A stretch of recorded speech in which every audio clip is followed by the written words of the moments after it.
I guess whenever you are. Actually, no, I take that back. I'm not ready yet. Hold on.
Okay, thank you. All right, I'll call to order the Thursday, March 9th, 2023 meeting of the Community Preservation Committee for the Town of North Andover. Pursuant to Chapter 107 of the Acts of 2022, this meeting, for the final time, I believe, will be conducted via in-person and via remote means. Specific information and the general guidelines for remote participation by members of the public and/or parties with a right and/or requirement to attend this meeting can be found on the town's website at www.northandoverma.gov.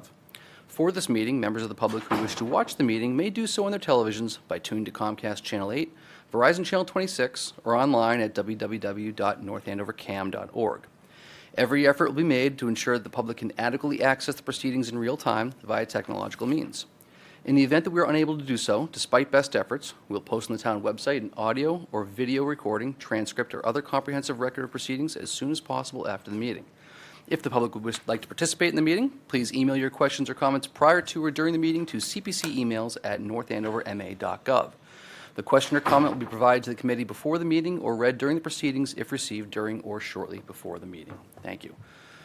Okay, so we'll go ahead and get started. We have Ron remote. As I just mentioned, town manager has advised us that this is the last month that we are eligible to do hybrid meetings, so next month everyone will need to be in person. So I guess a few logistical items. We got a lot of applications to get through, about 17 in total, as I think everyone's aware.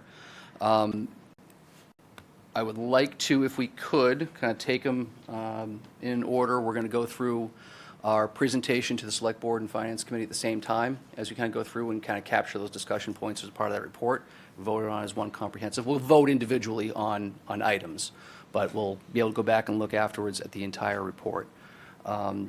Some point of order. We've got 1, 2, 3, 4, 5, 6, 7 members right now. So majority is 4. If Jack does arrive, a majority becomes 5 for purposes of voting, just so everyone's clear on that. There will be a couple of recusals from some of the applications tonight, in which case it still remains a majority, which is half plus 1. So if we get down to 6, which I think we might for one of them, a majority will still remain at 4. With that, I think we'd like to go through and take motions on our applications, move to discussion, then move to vote, if that's right with everybody. So Gene, if you wouldn't mind pulling up the presentation, maybe go to the CPA Fund current status page. Just give everybody a quick financial overview as to where we stand.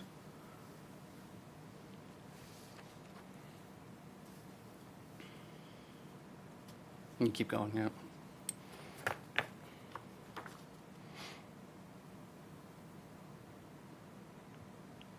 Yep, we can pull, oh, will it not pull up, or? There we go. We'll just kind of go through the A whole. lot of clicks. Yeah, I just click right through. Yeah, I haven't adjusted that yet.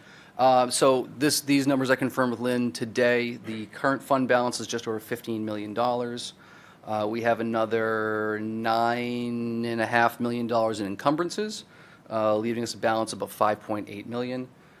For projected revenue, we're anticipating another $3.3 million or so in receipts over the next, call it year and a half, which would leave us at about just under $9.2 million projected available in the fund after encumbrances.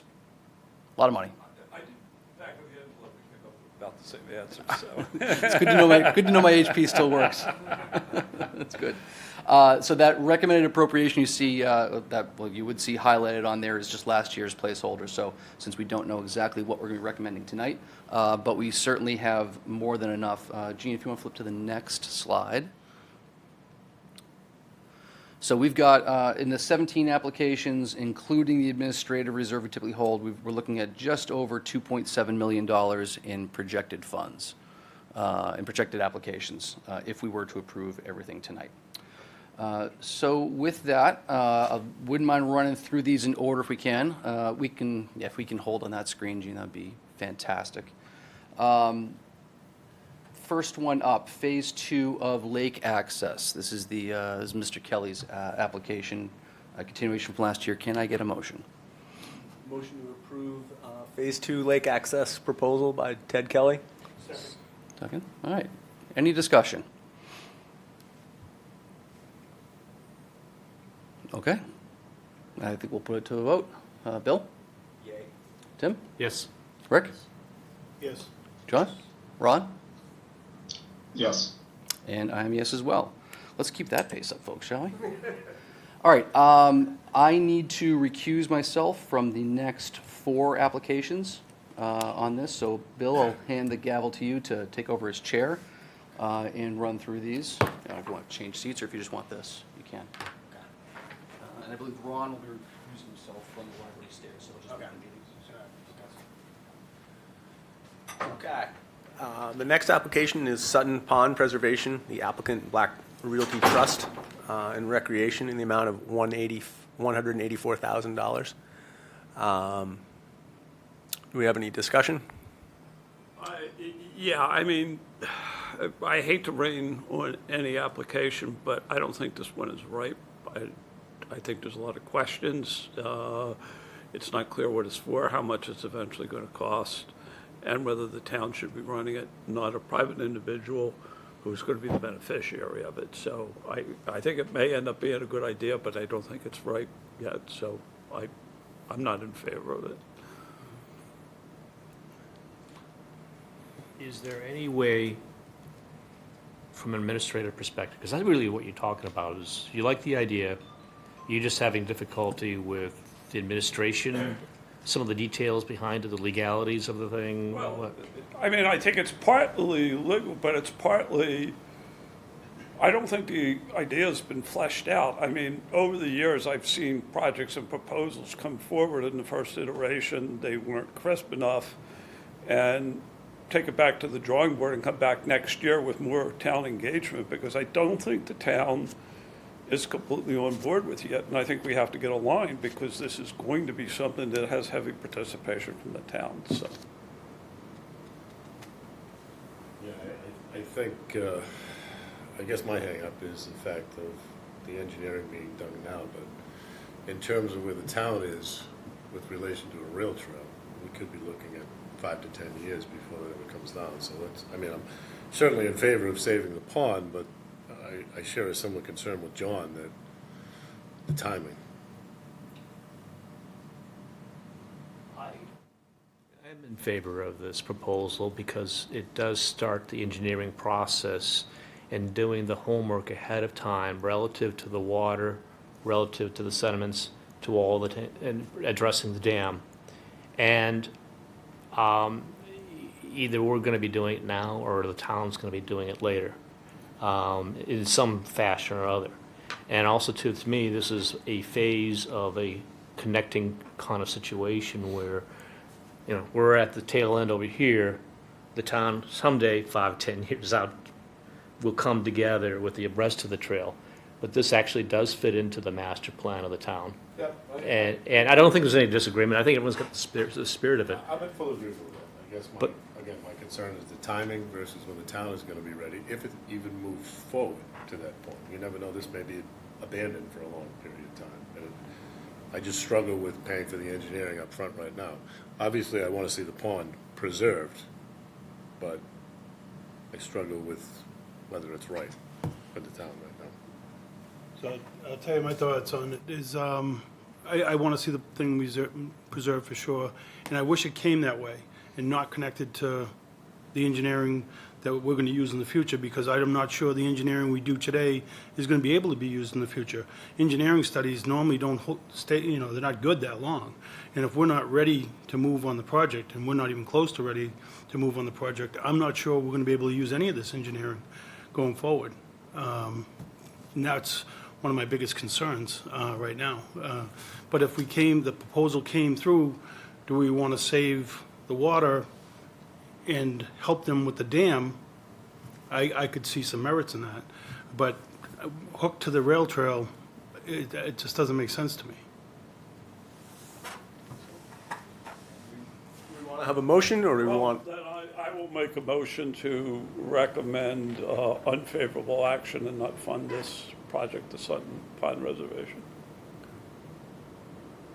A second? I'll second. Okay. John? I vote in favor of my motion. Okay. Terry? I vote in favor I vote in favor of the motion. I do not agree, so I don't vote in favor. Okay. And I'm a no, so, and Ron, sorry. No. Okay. So you're a no on John's motion? Correct. Okay. All right, so it's, You're a no in John's motion? yeah, so it's 3-3, so it does not pass. Okay, the next one is the Parson Barnard House restoration from the North Andover Historical Society in the amount of $131,000, $610. And this is the interior of the Parsons Barnard House. So any discussion? I make a motion to approve the application for the Parson Bernard House restoration, tone of $131,610. I'll second that. Okay. Why don't we start with Ron? Yes. John? Yes. Yes. Yes. Yes. Okay. So, and I'm a yes, so that's approved. Okay. Next is the historic artifact preservation from the North Andover Historical Society in the amount of $61,600. This was for the artifacts that have been taken out of the old Grange building that need to be restored. Any discussion? Do I have a motion? I'll make a motion to approve the historic artifact preservation in the amount of $61,600. Second. Ron? Yes. John? Yes. Terry? Yes. Okay. Yes. Okay. So that one passes. The next one is the Stevens Library stairs. I'm going to need to drop off for this. Okay. Can our friend come back in? Yeah, he's going to be out for 3, and then, It's not one of them? oh yeah, it's 4. Yeah. That's- yeah. Okay. But this is not one of them. This is not one of them. All right. No, I think he is. Just check. Stanley. Okay.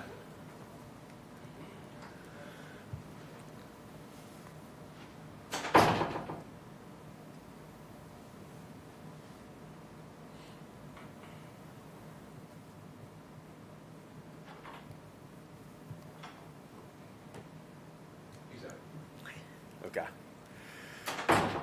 Okay, so the project is the Stevens Library stairs. The applicant is the trustees of the Stevens Library. It's historic preservation around the stairway in the front of the building. $182,754. Any discussion?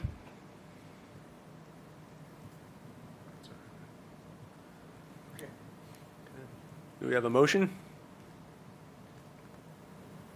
I make a motion to approve the application for the Stevens Library Stairs for the tune of $183,754. I'll second it. All right, John? Yes. Yes. Yes. Yes. Yes, so that's 5. Okay. Are you on is somebody on the meeting? I didn't join the meeting, but I didn't join the- Ron can come back and we can get Brian, so. I can log into the meeting, though. I So can, I think Brian was going to text him, that's ah, what they set okay, up when that's he what they comes set back. up? Yeah. Okay, perfect.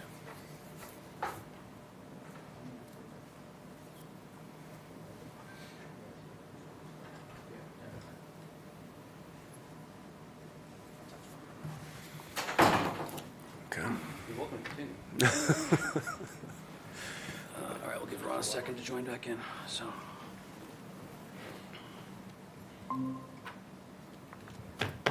Okay, where do we leave off? All right, Historic Master Plan. Can I get a motion? Motion to approve the Historic Preservation Master Plan in the amount of $30,500. A second? Second. Bill? Yes. Rick? Yes. And I'm a yes as well. Okay. Ron, Oh, Ron, sorry.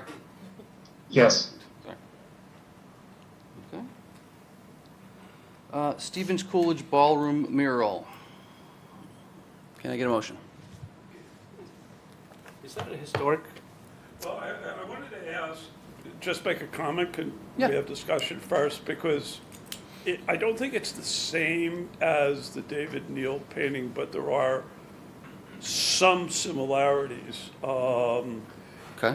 And because I think I think with the Stevens Coolidge, there's sort of two questions to ask is, we spend the money, how do we know it's worth spending the money?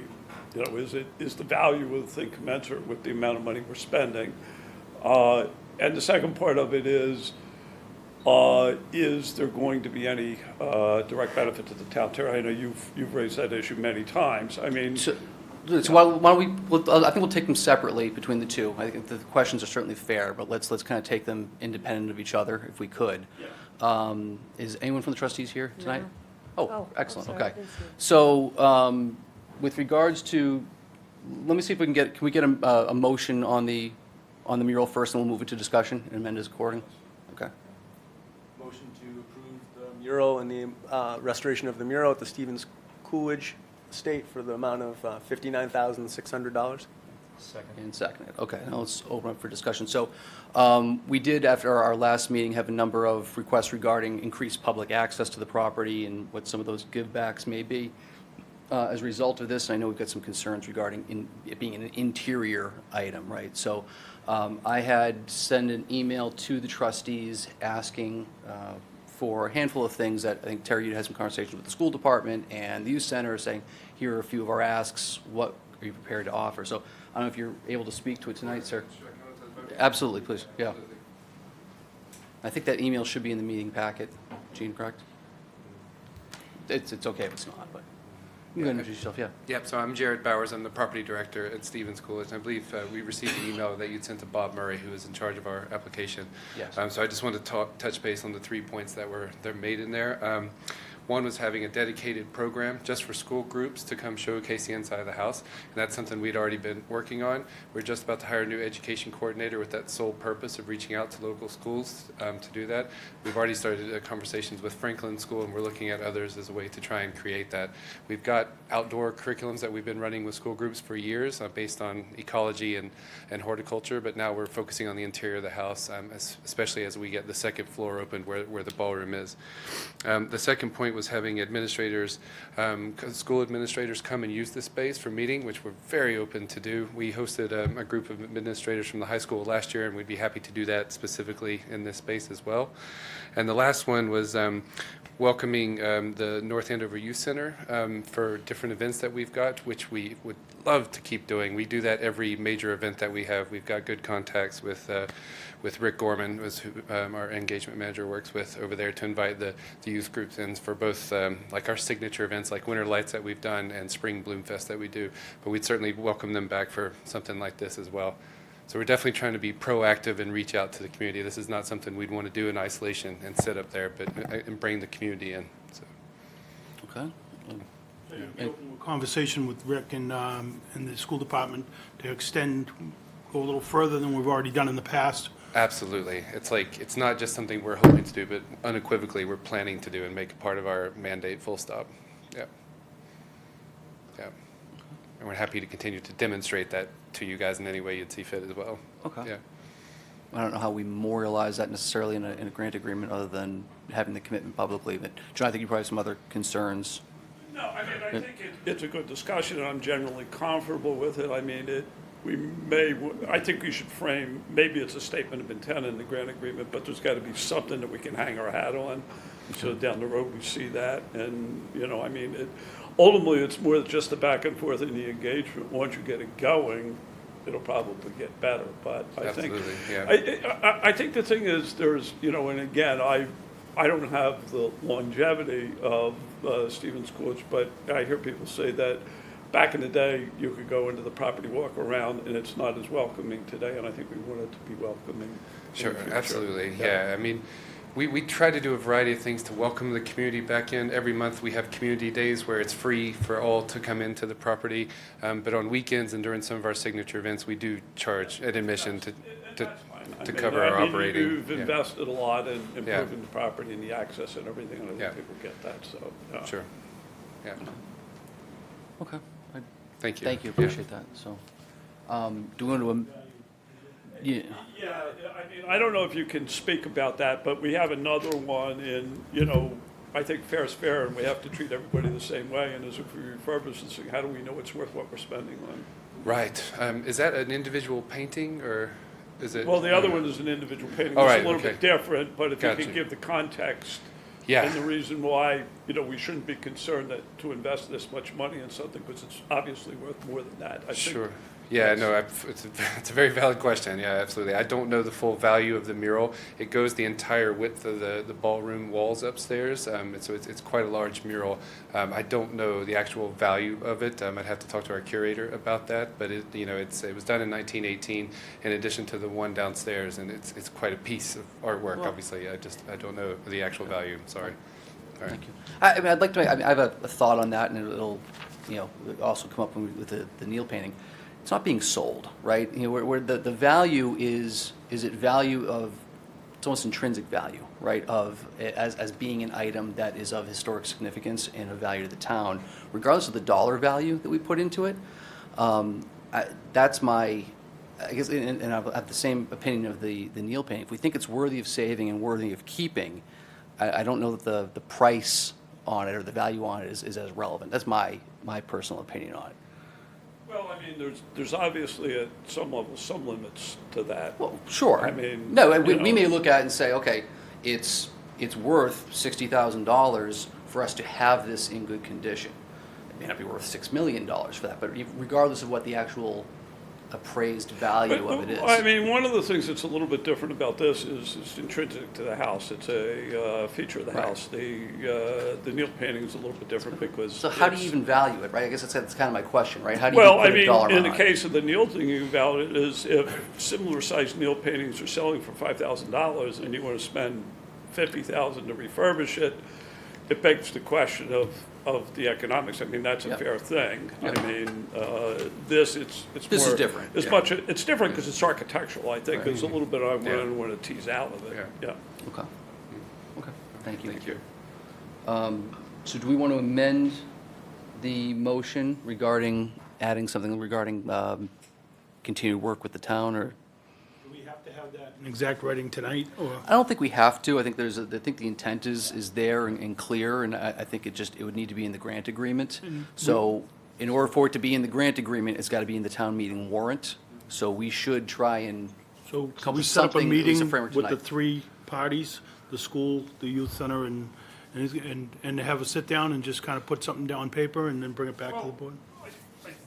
If you put something in the grant agreement, you don't have to explicitly address that in the warrant article. I've never seen that. I mean, because it could be overkill, because, you know, at one level, you could argue you got to do a grant agreement for every single one of these. I mean, Well, we do grant agreements for. well, I know that, but Yeah. we don't put a lot of project-by-project verbiage in what's in the No, grant but agreement. I think when there are, and we had a couple of these come up last year, where there are specific attachments that we are trying to attach Okay. to an approval, we try to get in the grant agreement, because then 5 years down the road, right, when we're all on doing our other things, at least we have the grant agreement and if what I was told by council last year, we went through this, is that if it's not in the town meeting warrant article, it's hard to justify what town meeting voted for, right? So is town meeting voting yes to save this mural on the contingency of we're gonna get improved access and whatever it may Yeah. be. So that's, if our recommendation is to attach those stipulations to it,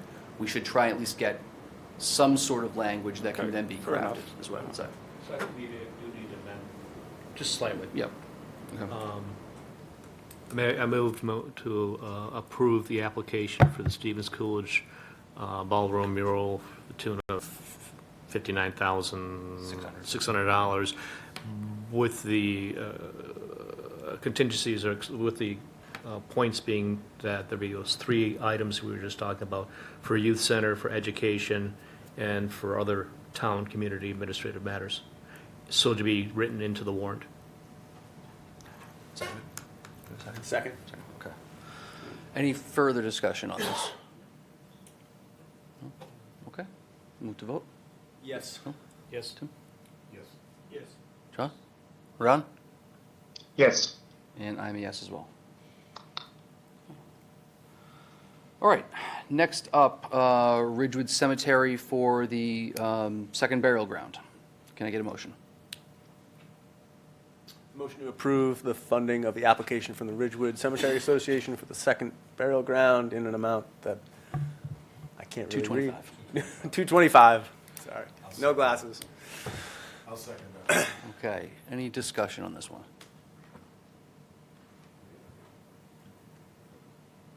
No? Okay, move to vote. Bill? Yes. Yes. Yes. Yes. Yes. Ron? Yes. And I'm a yes as well. All right, next up, Ridgewood Cemetery Association, they reduced the amount that they were requesting to $25,000 for the preservation of historical records. Can I get a motion? Motion to approve the restoration of historical records by the Ridgewood Cemetery Association in the amount of $25,000. I'll second that. Any discussion? Hearing none? All right, move to vote. Bill? Yes. Yes. Yes. Yes. Yes. Ron? Yes. And I'm yes as well. Okay. Ridgewood, by the way, just did withdraw the application for the artillery piece, just not, so that's why you don't see it in here. They found another source of funding, so. Next up, the preservation of the barn at 419 Johnson Street. This is a reduced amount to $305,000 from the original application, focusing exclusively on the barn. So can I get a motion? Motion to approve the application for preservation of the barn at 419 Johnson Street made by the Ridgewood Cemetery Association in the amount of $305,000. Second. All right, any discussion? On this one, I'm a little concerned of what we're gonna get out of it.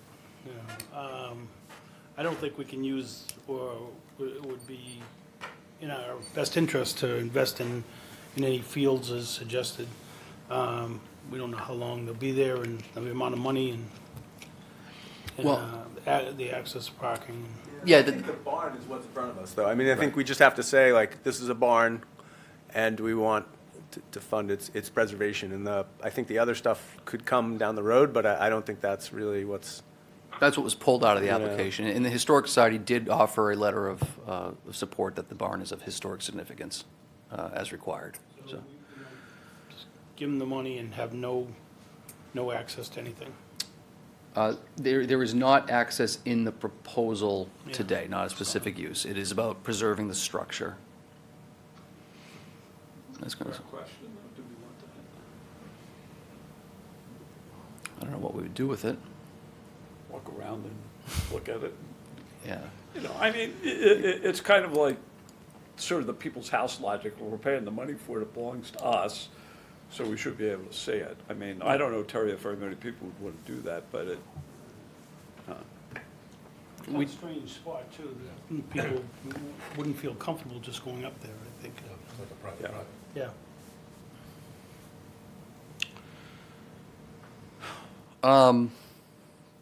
Yeah, we did get some questions from, the public regarding the future use of the property, which I did refer back to the Ridgewood Cemetery Board, because really the actual use of it is not before us tonight. It's really just about preserving the barn if we wish to, so. I don't know, I think we can certainly, Mr. Pelich is here tonight, we can certainly ask if they want to amend that application accordingly and what we would like that access to look like. I think for them, from our previous discussions, it was about preserving it. Because I think they bought the entire property for their other uses, and turns out they got a great barn there, so. Ron, was there any discussion as a part of historic?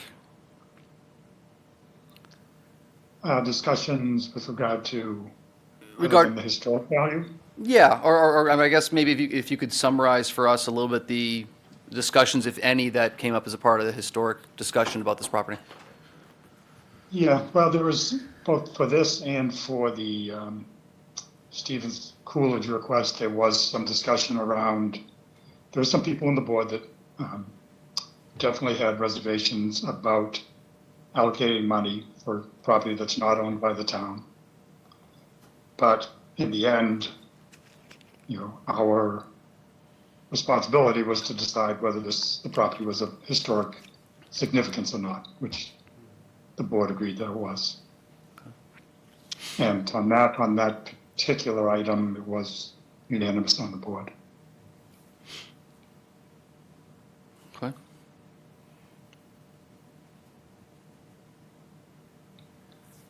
Any ideas? I mean, I think I'm kind of two minds. Like, one mind is like, could we see a proposal next year which is more comprehensive and addresses possible uses, And the other one is, is there any possibility that it could collapse or anything like that we're dealing with right now? Because I do think it's worthy of historical, preservation, and I don't know if time is our friend on this one or not. So that's why I'm kind of teetering on the edge. So I'd welcome any comments on Yeah, that. Ms. Pelich, if you wouldn't mind.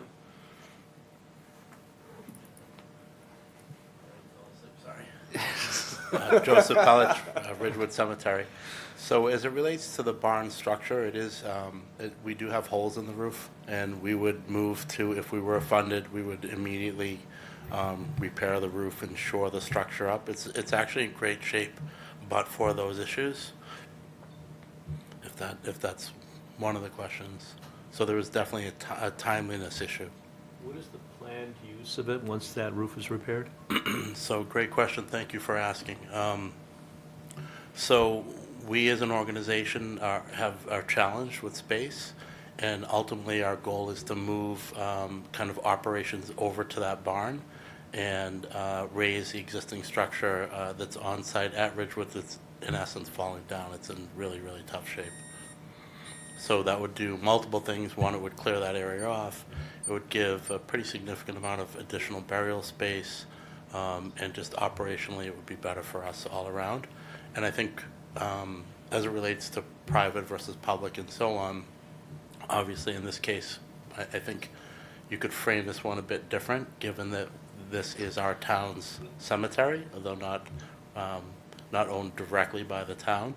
And I think historically, you folks have been, the biggest funding source by far.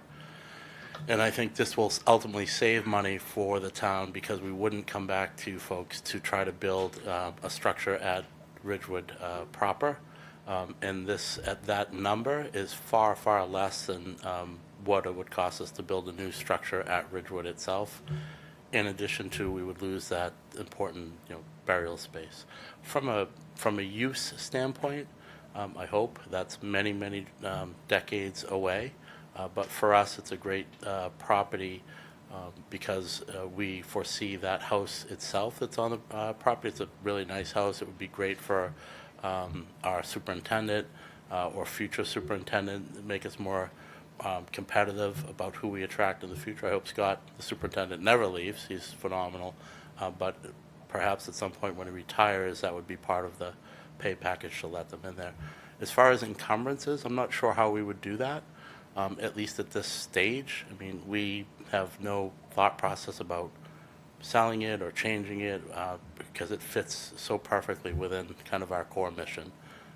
So hopefully that answers the question. That actually, Joe, thank you for saying that. There's actually a point to be made that we probably want to have a preservation restriction on it as part of this. So we How much have. of that money that you're asking for is used to just preserve the roof? 75,000 is what I see in the application right here. But there's other line items in there. So underneath, there's some shoring that's fallen down. I'm not sure if anyone went in, but in the lower level, literally, some structural beams have fallen over. So we'll have to re-pour some footings, re-erect them just to make sure the structure stays, solid. Okay, so Just going back to his point, I kind of feel comfortable with the, taking some time to look at what we could do with it, and then see what we can get, to make this an investment and to make this thing all work for everybody. But at the same time, I don't want to lose the building, so I'm just kind of looking at it maybe in two pieces. yeah, if we're looking at, just in the application, we had a barn clean out and restoration of $100,000. Replaced the roof for 75, shoring is about 30, I assume is the whole thing. Fencing, I think you removed, civil engineering survey, I think you may have removed. We did. Okay. Drainage removed, plantings removed, and then miscellaneous carpentry, I imagine would be part of the barn as well, right? So Yeah. that's $50,000, so if we were to say, okay, emergency, let's deal with structure and roof, we were probably talking the neighborhood of $120,000, give or take. So if you went through those line items, I could say specifically, I know from memory, the roof itself for the subcontractor is about $75,000. Yep. We would anticipate lots of rot underneath. You can see it actually if you're inside where the water's leaked through so that's the carpentry number. Okay. And then that shoring number, I think that would get us to perhaps a year or more. Okay, so that'd be $155,000 with those. The clean out, I think, is important, because for us operationally, unless we do that, we can't make that transition to the building. And, I think it makes sense for CPC to fund that, but I also understand, that perhaps you want to kick that down the road a year or two. But What does that mean, like clean out and restoration? so Be there- involved. there's still freezers they used to store grain in. There's still hay in the stalls. For us to store our equipment, we're gonna have to get in that lower level. We have 2 tractors. We have lots of equipment at the cemetery. So if we move our operations over to that building, we would definitely need it cleaned out so we had room there. And I don't know if you've walked the site, but if you recall, when you walk up to the barn, you also have outside storage, covered outside storage, and it's full of debris and, old kind of farm stuff as well. We could probably skinny that number down. We're just gonna take less trash. There'll be less dumpsters that we have to pay for. But So like, would 50K do it? Like, it would be certainly far better than zero, and certainly that would help us get at least some of our, move some of our organization over there. Roof was 75. Yeah, so if we skinny the barn cleanout down to 50, that would put you right around 200,000, 205. Yeah, I think that's fair. If you go through Ridgewood now, you'll see we have to rent trailers and storage trailers for all our equipment in the back. So that's also an operating cost that we could eliminate, which would be really, really helpful if we moved, some of that over there. Plus, perhaps the tractor is more suited, one of them. It doesn't fit, into our garage. It would be more suited to be stored there as well. So that would be very helpful. But if you're storing your equipment and everything there, it's not likely that we're going to be taking tours of people through the building, right, at that point? No, I don't think the building's really ready for tours Yeah, yet. but I'm saying even in the future, right, if we were to say, hey, come check out this historic barn, it's really going to be, and I understand the argument of it for the town cemetery, right, it's a more efficient use of funds. Let's use the historic structure rather than Build a spend $1 new one. million on another one. I understand the argument, but it gets to your point of, what does the town get for it other than being able to look at, the nice barn? I think, given our history, I'm sure this board knows that we would absolutely work with the town and craft whatever parameters we need in the future. I think it's really tough for me to say that what we could do tonight, and then just for even the board to deliberate, we in essence have an attorney who serves on the board who helps guide us. That would take some time, but I'm certain by next funding year or perhaps sooner, we would be more than happy to put restrictions as needed. I think the attorney would probably want some flexibility in that, but there are already, and John, you may know specifics, I don't remember, but I think there's all sorts of restrictions we put on Ridgewood, more than one, for access and for community walking and all those sorts of things. I think it might make sense to wait a bit for that till we can plan that better. I don't know that fields make sense. We've also talked about farms. Yeah, I think based on the discussion we've had and where that is, I think it's a little bit different circumstance, so I'm fine with that. I guess in the end, it's how much money do we want to propose this year? And I think it has to be subject to preservation restrictions. Yeah. Can I make a motion to amend the motion and to fund in the amount of $205,000 with the stipulation that we get a historic preservation restriction on the barn structure? And you're amenable to that? Absolutely, yes. Okay.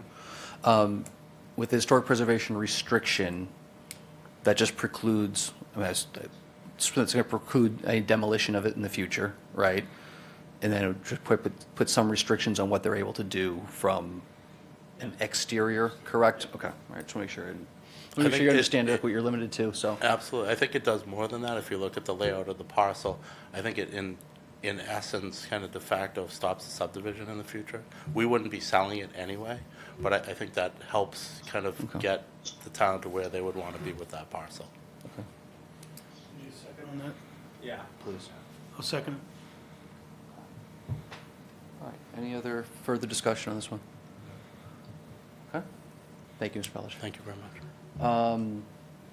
Move to vote. Bill? Yes. Yes. Yes. Yes. Yes. Ron? Yes. And I am yes, in the amended amount of $205,000.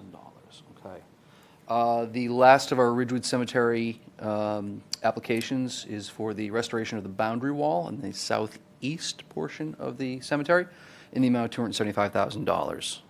Do we have a motion? Motion to approve the funding of the boundary wall by the Ridgewood Cemetery Association in the amount of $275,000. Do we have a second? I'll second that. Okay, do we have any discussion? Yes. Discuss.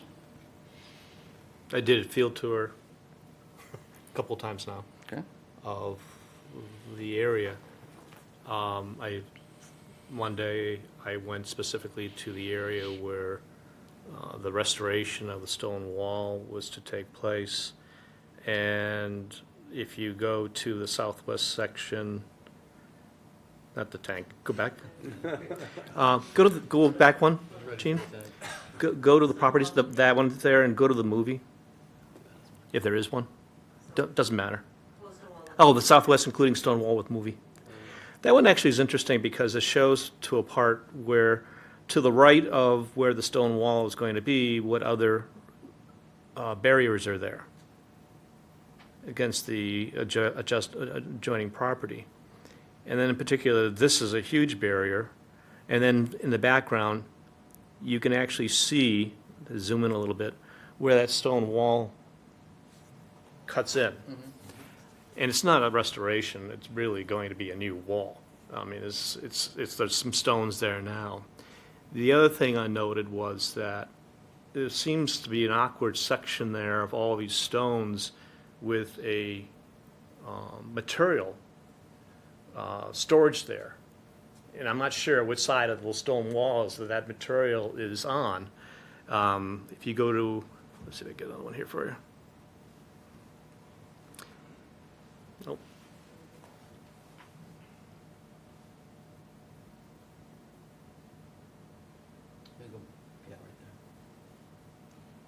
Go ahead. Yeah, if we could blow that up.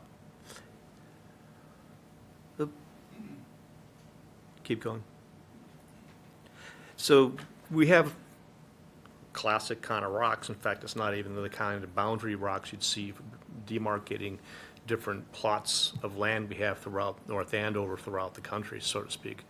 It's smaller rocks, smaller boulders that have been placed there, it looks like. I believe that still demarcates the boundary of something, but at one point in there, there is all the storage of material, Joe, and I'm not sure what it is. You know, it's like pavers, all kinds of pallets are still in back there. Maybe you can see some of that now. There you go. And you can see the stone wall, the stones that the restoration are on this side, whereas the material is on the other side. And I don't know what's going on in this whole thing. So if we go back to where those big arborvitaes are, That'd be the movie. yeah, right there. Oh, yeah. So from memory, the wall, well, for starters, many walls throughout North Andover, including at Ridgewood, have been picked over the years. True. So what happens is someone would come in at night with a truck and the masons would just load out our walls. So kind of as a countermeasure, right, every time that they would do some grading or a burial, they would set aside any stones, and you'll see those in that pile over there. When we did larger projects, we also sifted the material and we stored those because they're really expensive. And then our staff would go out and kind of place them as they went. So that wall was there. It is a property line. So from that group of arborvitaes back towards Jean, if you will, right there, that was an existing wall that had been picked down really, really low, and we just added as we went. That's why it kind of looks like that, and that's one of the reasons we wanted to rebuild it. So the storage area, the storage of materials is on the other side of that wall. Is that part of the Ridgewood Cemetery property? So that has a jog in it. That property kind of, if you look at that slide, from memory, that tree, the property kind of goes back towards Marble Ridge Road. On maybe a line, but not the stones themselves, because the stone wall itself, the ones that are there, actually continues along that road. In fact, it follows the plot plan that we were provided, the map. Right. So right. it's actually on the other side of that, where the wall's supposed to be. So that may be, it just was a wall that happened to be kind of meandering through, right, whatever old road we had. But generally, the application is literally a boundary wall. If you look, if you go into the back of the cemetery, they didn't get a chance to pick that back wall yet, so it's probably at least 100 years old. You can tell by looking at it with the moss and kind of the way it was placed. On the right side, where we started a lot of the renovations, we've rebuilt those walls so they look like the 1800 walls. They're nice and square, they're really well placed, and that's what we want to emulate in that area. So there's only one. I guess the question I would ask you, because I think you made a really important point, is that you're suggesting it's more a construction of a new wall than a refurbishment of an existing wall. It's part of it, John, but also too, there's a section on sort of the opposite side, southeast, I guess, that has a brand new stone and mortar, beautiful wall. We restored it. About 450 feet. Yeah. But that's the only place throughout the cemetery. Anywhere else, it's just rough scrub or trees like arborvitaes that designate, that delineate the boundaries. No. There's- Yeah, I mean, If from what I you- could see. Right, right. If some, perhaps the snow was there, I'm not sure if there was ground cover. Where the artillery piece is, that whole back area, there's definitely a wall there, and that's part of that old stone wall. That's the wall you're talking about right now that we, Yeah, that's the one that I said it's actually very nice, but it's like, it was the only unique one in the entire perimeter that I could see from my walk. well, we've rebuilt literally all the walls along Salem Street. We restored all that, capped them. Yeah, but more of the interior is what I'm talking about, where you're actually against abutters and stuff like that. Right, and so we want to bring that, we want to restore those existing walls that were there that were in essence robbed, and back to kind of that look. So is your plan to do that throughout all the abutters in town, in the cemetery? No, because there's limited, the areas left to restore are limited, right? So I think this wall that is before you right now is one of the last pieces. Perhaps when we tackle the veteran section and kind of implement the master plan, we raise that up a bit. Someone filled against it. There's a perennial stream back there. And it's right like adjacent to it, and that is the property line. There's bounds in, and we've had it surveyed as well. So I think 3, 4, 5, 10 years from now, we would look to restore that as well. But there's really not many other walls that I can think of, actually. Okay. Most were along Salem Street. Yeah. And those are obviously done and probably good for hundreds of years. I guess the concern that I would have, I think this is a good project, I like the idea and everything, but if it is fundamentally a construction of a new wall, because there's so little left of the old wall, I'm not sure we can fund that under the rules, because it's not a restoration, it's a recreation. I mean, and I can't tell it, I wasn't out there, so I honestly don't know. You know, I'd like to see the thing done, but I'm just not sure we can fund it. I mean, John, isn't that a restoration fit really cleanly into the guideline? I mean, it's a well, I mean, restoration. but it's not a restoration, it's a recreation. I mean, because if you got one row of stones and you're gonna build it up 3 or 4 feet high, that's a new wall. I mean, you know, whereas you could have an existing wall like the ones on Salem Street that maybe have problems here, there, and elsewhere, but clearly that is a historical wall that you're preserving. So I would humbly disagree. If a new wall would involve, you would dig a trench down below frost line, 2.5 or 3 feet, you would compact it, you would stone it, you would put, we would put drainage in and around it, and then we would build up from that point. That wall that you see right there is in essence over, an existing wall. It may be, but it looks to me it barely comes up a foot, and how high are you gonna make it? I believe it's about 2.5 feet. It would match what we've done throughout the cemetery. That other one looked bigger than 2.5 feet. I'm not sure. It is, Joe. Is it? Joe, yeah. It's a beautiful wall. And I was like surprised by how long, it's sort of, because it's unique, it's not just stones piled on top of one another to create the wall, it's mortared in there. And it's about 450 feet, I think. Yeah, it's definitely beautiful, and it's mortared, of course, right? So we have the same problem where our cremation garden is. So we're constantly, that wall gets robbed regularly. And we are, our superintendent is there, all the time. That wall is absolutely beautiful along the back side of the garden there, but we're constantly filling that back in. If we stopped, the wall would be gone in a couple of years. And it would be on subdivisions and projects throughout North Andover and other communities, because that's where the stones go. How do your butters feel about that stone wall going in? I haven't heard any issues at all. We put trees in for them when you walked in that area, so we planted stuff. I think we have a good rapport. Why not trees? I mean, we've planted trees. If you look, there's a tree line, we've planted that whole property line. If you could go back to where the big arborvitaes are. One more forward, maybe one more after that. Backwards, I guess. So at the end of that arborvitae line, we planted all the way from the end of those arborvitaes. We did the whole back all the way to the irrigation pond in front of, behind Minicucci's house, David Minicucci and Hope Minicucci's house. So we definitely use trees as kind of a natural fence, but to fit the aesthetic and part of the master plan, we restore the stone walls, and again, we started along Salem Street and moved into the back.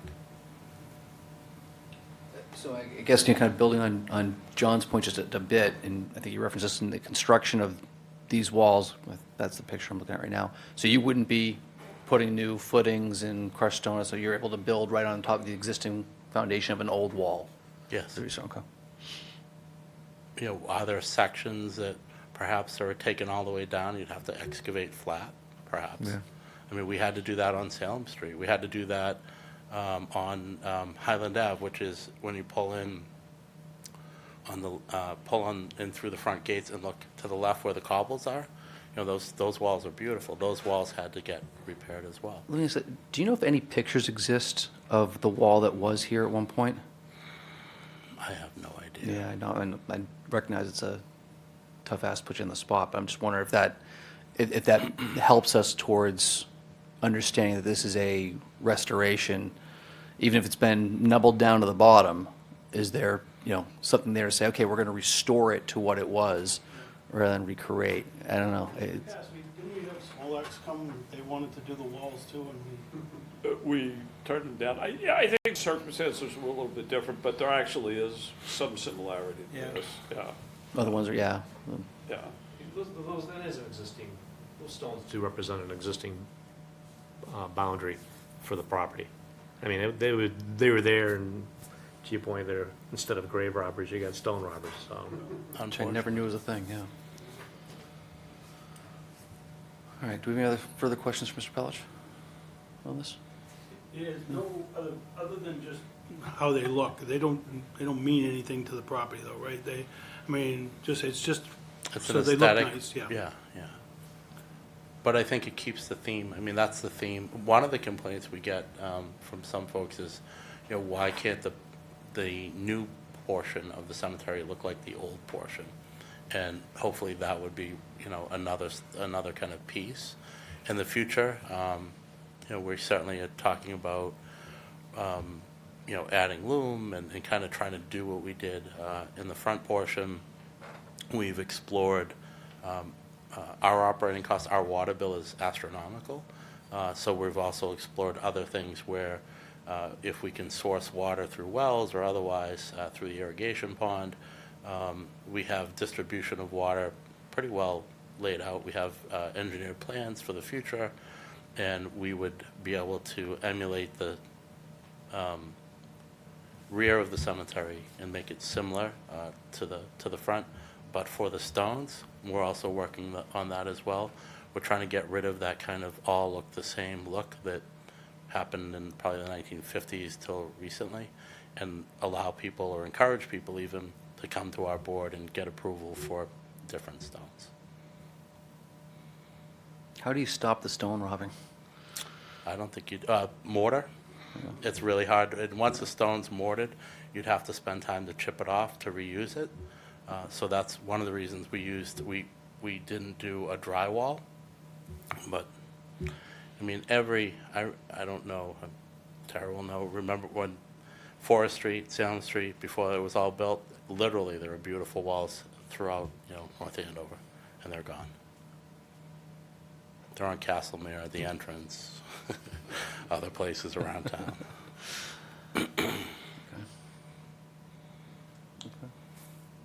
Any further questions for Mr. Pelich?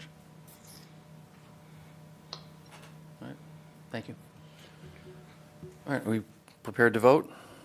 Anyone want to discuss further? Okay, all right. Bill? Yes. Tim? Yes. Rick? No. We liked it, we don't. Ron? Yes. Yes. And I am a yes as well. So that is a 5-2, correct? 4, right? Yeah. Okay. Yeah, it passes. Okay. Next up, we have the Stevens Estate Stables Carriage House. I've heard it referred to as both. in the amount of $150,000. Can I get a motion, please? Motion to fund the Stevens Estate Stables in the amount of $150,000 made by the town manager. Can I get a second? Second. Okay, any discussion? Thank you very much. I'm really tired of talking about the town stables. That's my point, and it's the same discussion every time. Like, if we don't do something, it's going to fall down. And I started on the finance committee in 2014. It's 2023, and I'm still voting on the stables. So my stipulation is I'm not giving another dime until somebody has a plan for what we're going to do with the stables up there, because it's time to fish or cut bait, I think, when it comes to those.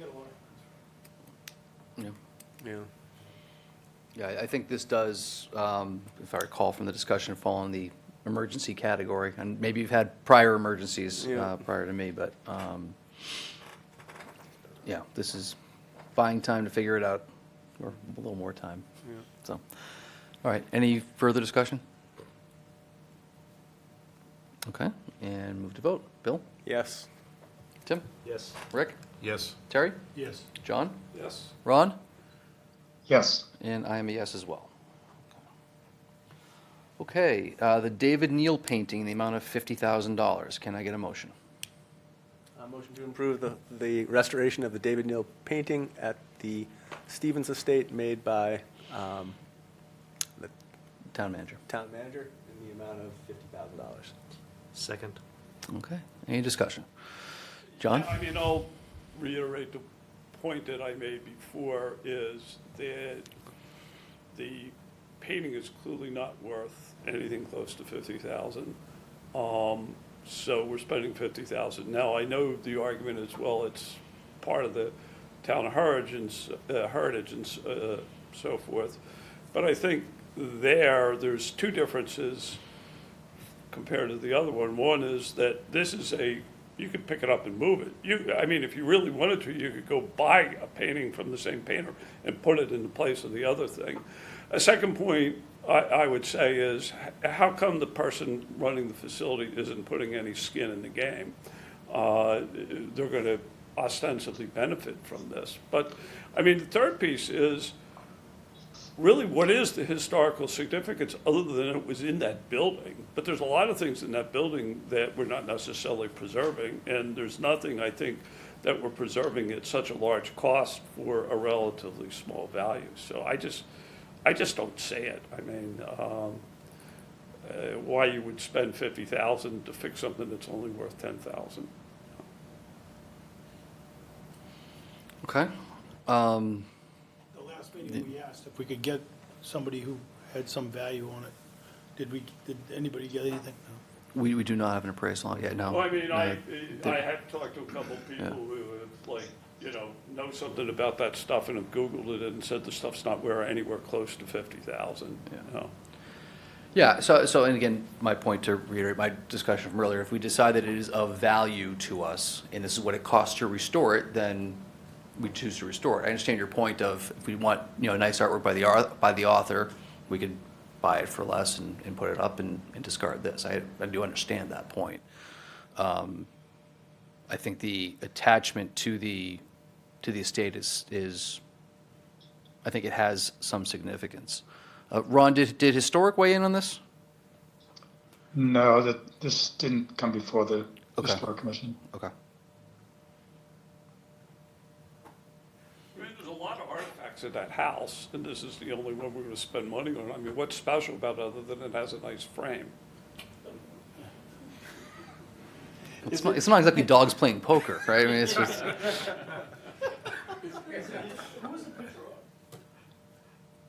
don't know.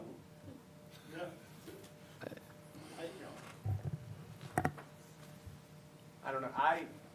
I definitely was not supportive the last time this came up. And, I actually think the Coolidge Stevens painting actually got me thinking a little bit different about it in terms of it's a piece of a whole. It's been there for, if it's been there I mean, I forget how old the painting is, but, it's been part of the Stevens estate for a long time. And, so that made me, 1886. so that made me think like, okay, that got me thinking about it a little bit differently.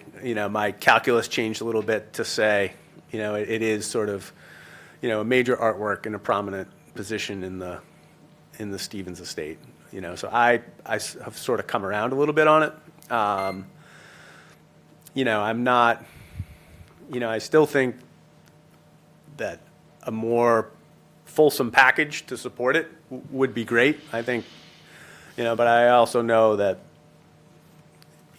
I don't know who's picking up that baton, right? Like, I think the town manager, obviously, running a budget of over $100 million a year, has got a lot, not going to spend 20 hours researching this painting, but I would like to kind of see, what's the whole thing, what of equivalent, what happens in other cases like this, right? Like, what would somebody do?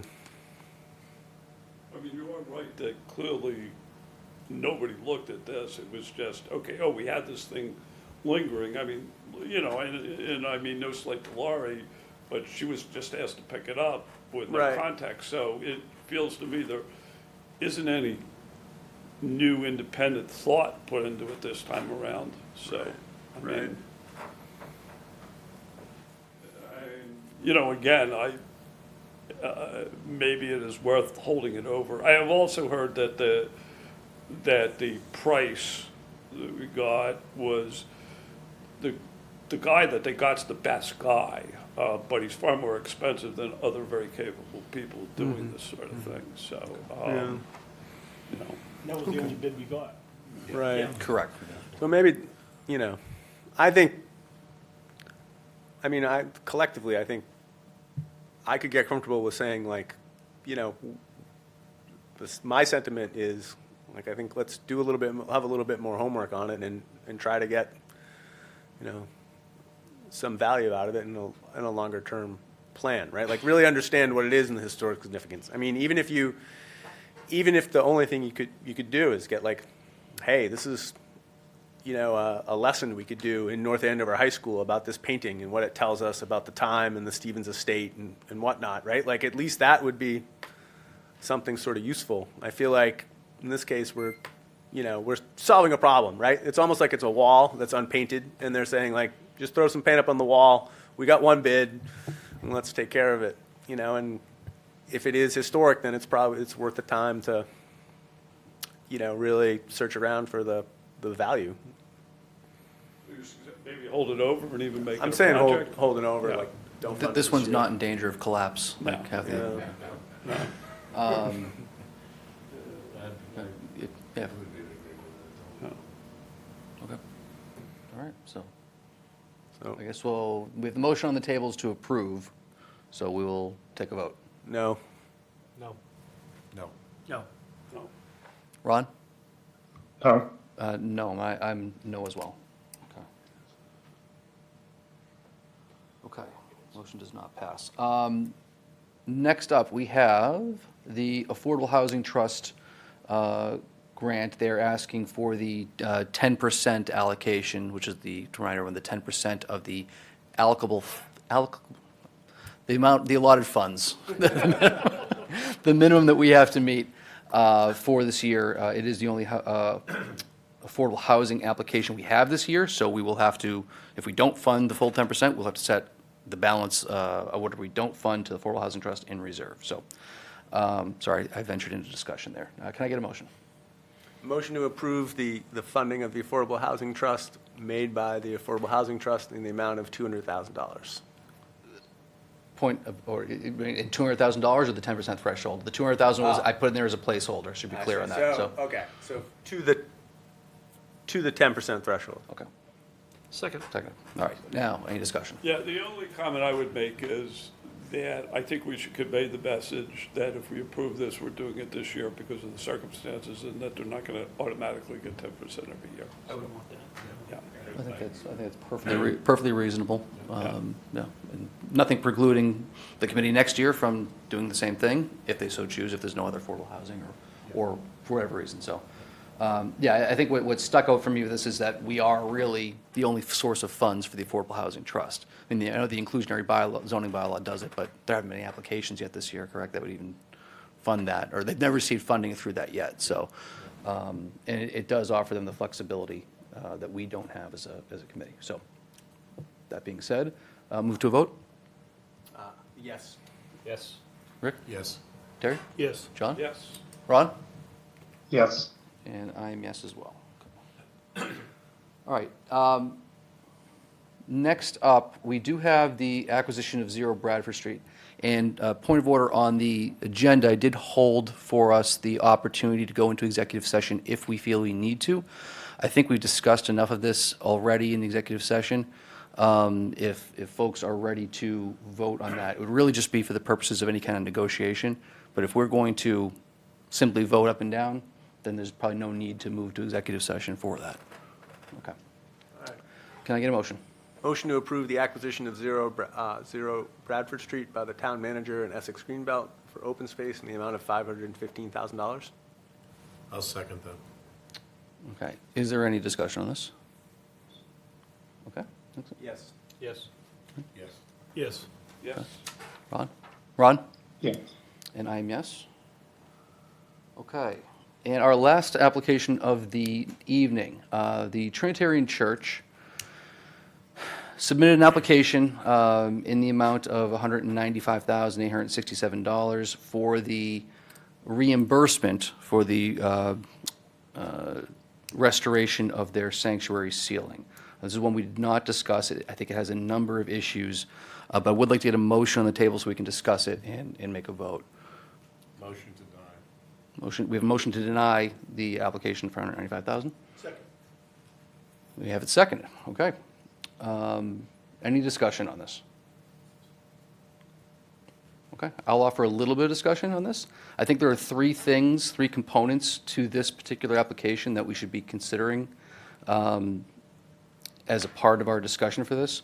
The first being, it does not state in our bylaws whether or not we can fund a project after the monies have been expended. It is not a requirement of the state law that the monies have not been expended. So we would have the opportunity to do that if the committee wishes. Sure, because I thought very clearly that. Stuart told me. Oh, really? Yeah. Yeah. Now, Stuart did caution that, and again, I'm really adding this for discussion because it has come up now, and I think it just should inform future committees. He said, you can do it, there's nothing in the law that prevents you unless your own bylaws prevent it, which ours do not. We have a note on one of our applications that says it. So I would feel like we'd be setting an odd precedent if we were to do it.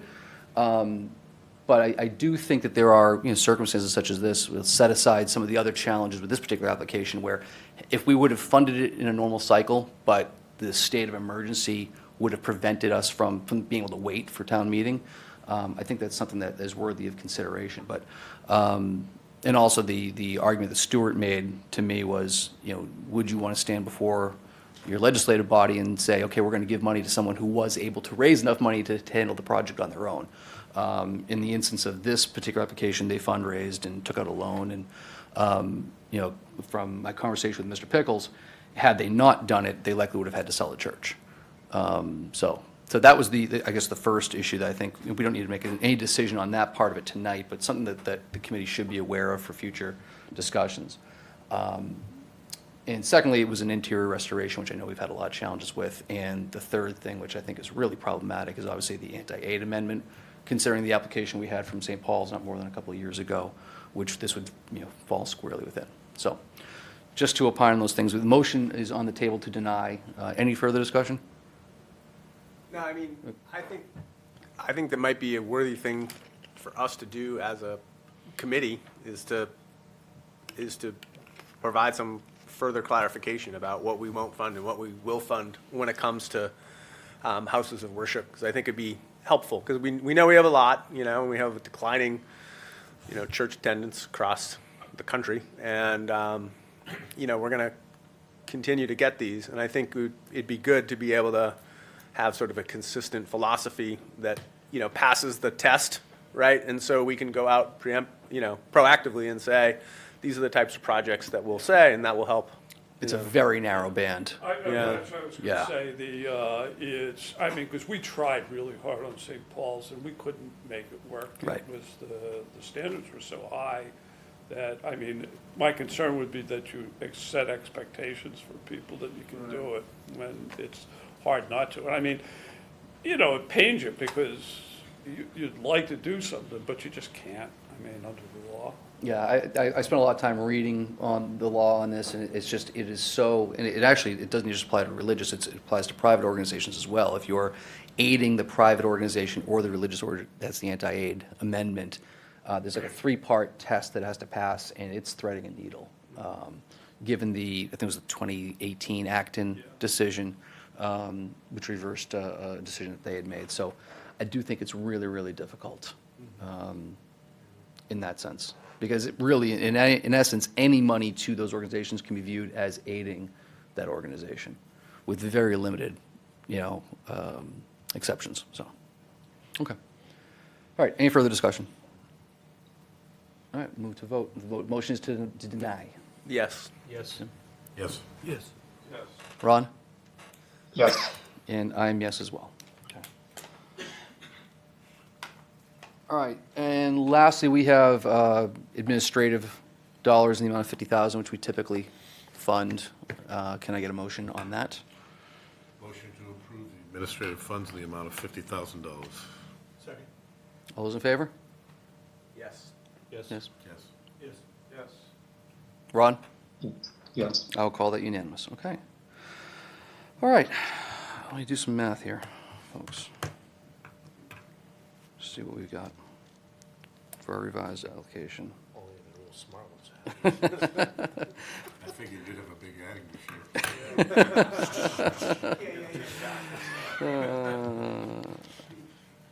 I've used All it. right, With the roll of tape. Dating myself.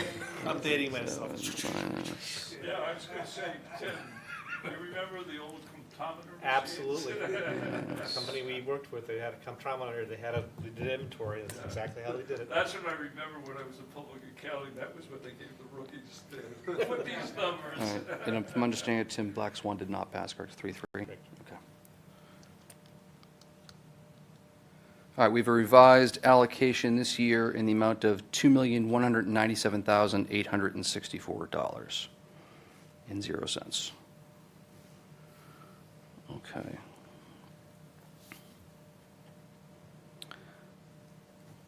Okay. That is it for our applications this year. Thank you all for your patience. Thank you all for attending this evening. That was a record number, at least in my limited time here on the board. So, next on our agenda. Where'd my agenda go? CPC financials, which I don't know if there's that much to review, other than what we already reviewed as part of the early application. But any questions on the financials that we didn't cover already in the meeting? Oh, okay. Next up, meeting minutes from, I think we've got two meetings that we need to approve. We have meeting minutes from February 9th and February 15th. Can I take them one at a time, please? Motion to approve the minutes of February 9th, 2023. Can I get a second? Second. All those in favor? Aye. Aye. Aye. All right, great. Can I get a motion on February 15th, please?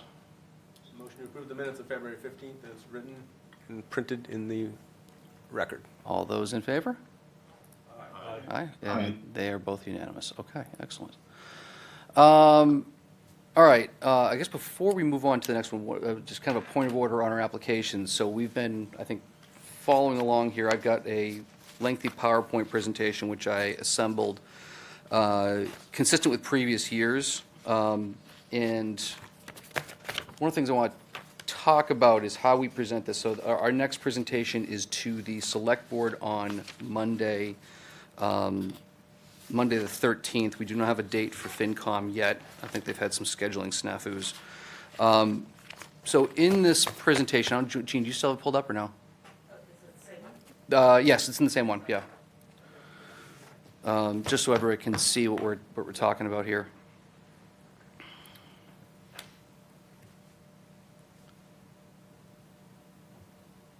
We had done this last year, where we really summarized the project, some of the key discussion points, and then our recommendation. So out of last year's, I got some comments from a few folks. Maybe just scroll down to the first one, Gene, if you don't mind. Keep going. Keep going more. There we go. Regarding the key discussion points, and if we want to vote and agree on those from a consensus standpoint, or if you'd like Bill and I, as chair and vice chair, to summarize them together. Obviously, I wasn't present for a few of the discussions, but those do get presented to the boards, and they've ended up as a part of the warrant in recent years. So I think there's a concern making sure that those reflect the opinions of the committee and the flavor of the committee. So I'm kind of looking to this group, without having to sit here till 10:30 tonight going through these, being mindful of everyone's time, how the committee would like to handle that part of it going forward, either including them, not including them. I can go back and watch this, on video over the weekend and summarize. I defer to you completely. Okay. It's a nice presentation. Okay. You guys know how to do decks much better than I certainly can. So go for it, as far as I'm concerned. Is everyone? I'm comfortable with that. Yeah, I'm comfortable too. Everybody just wants to go home. Everybody just wants to go home.